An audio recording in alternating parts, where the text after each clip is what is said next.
দিন দুপুরে দোকানের মালিকের অনুপস্থিতিতে চালের দোকান থেকে নগদ লক্ষাধিক টাকা নিয়ে চম্পট দিল দুষ্কৃতীরা। রবিবার এই ঘটনার জেরে চাঞ্চল্য ছড়ায় কালিয়াগঞ্জের ধনকৈল হাটখোলা এলাকায়। দোকানের মালিক নিমাই কুণ্ডুর অভিযোগ, প্রতিদিনের মতো এদিন তিনি দুপুরের পর বাড়িতে খেতে যান। সেই সময় দোকানে ছিল তার জ্যাঠাতুতো ভাই। সে দোকানের কোলাপসেবল টেনে পাশে কীর্তনের আসরে গিয়েছিল। সেই সুযোগে চোরেরা দোকানে ঢুকে টাকা নিয়ে চম্পট দেয়। তাদের দোকানে লাগানো সিসিটিভি ফুটেজে ধরা পড়েছে সেই ছবি। এই ঘটনায় কালিয়াগঞ্জ থানায় লিখিত অভিযোগ দায়ের করেছেন দোকানের মালিক নিমাই কুণ্ডু। আমি গদিতে ছিলাম না, আমার জ্যাঠাতো ভাই ছিল।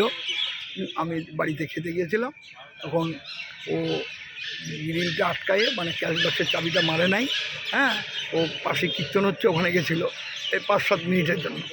তারপরে এসে এক বস্তা চাল নিচে টাকা দিতে গেছে, দেখছে যে টাকা ক্যাশে কোনো পয়সা করেই নাই। সারাদিনের যেটা বেচা কিনা করছে নাই। টাকাটা কি হলো? কি হ্যাঁ, ঘটনা হলো? তখন ওই একটা ছেলে ওই পাশে দাঁড়াই ছিল। হ্যাঁ, ওকে দেখে, ওকে আসতে দেখে ওখানে যে দাঁড়াই ছিল ঝালে কষে দৌড় মারছে। এটাই দেখা যাচ্ছে আর কি। মানে টাকা পয়সা নিয়ে চম্পট দেয়? টাকা পয়সা নিয়ে, সম্পূর্ণ টাকা পয়সা নিয়ে চম্পট দেয়। কে নিয়ে গেছে তাকে চিনি না, চিনি না, কোথায় বাড়ি ছিল সেটা জানেন? কিচ্ছু চিনি না। আপনারা তাহলে বুঝলেন কিভাবে যে আইডেন্টিফাই করলেন কিভাবে?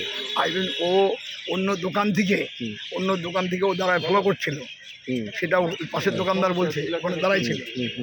ক্যামেরায় ধরা পড়ছে তো, ক্যামেরায় দেখা যাচ্ছে তো সব। আচ্ছা, ক্যামেরা দেখেছেন? হ্যাঁ হ্যাঁ, ক্যামেরায় দেখা যাচ্ছে তো সব। আপনি কি দীর্ঘদিন থেকে পেটের বিভিন্ন সমস্যায় ভুগছেন, গ্যাসের সমস্যায় ভুগছেন? তাহলে আপনার জন্য সুখবর। এখন থেকে প্রতি মাসের নির্দিষ্ট দিনে দিশারি হেলথ কেয়ার রায়গঞ্জ শাখায় নিয়মিত বসছেন হায়দ্রাবাদ থেকে আগত বিশিষ্ট গ্যাস্ট্রোএন্টারোলজিস্ট ডক্টর রবি কিরণ পেরুমাল্লা। ডাক্তার রবি কিরণ পেরুমাল্লাকে দেখাতে আজই যোগাযোগ করুন দিশারি হেলথ কেয়ার উকিলপাড়া রায়গঞ্জ শাখায়। যোগাযোগ করুন 7477785509, 7477785512 এই নম্বরে।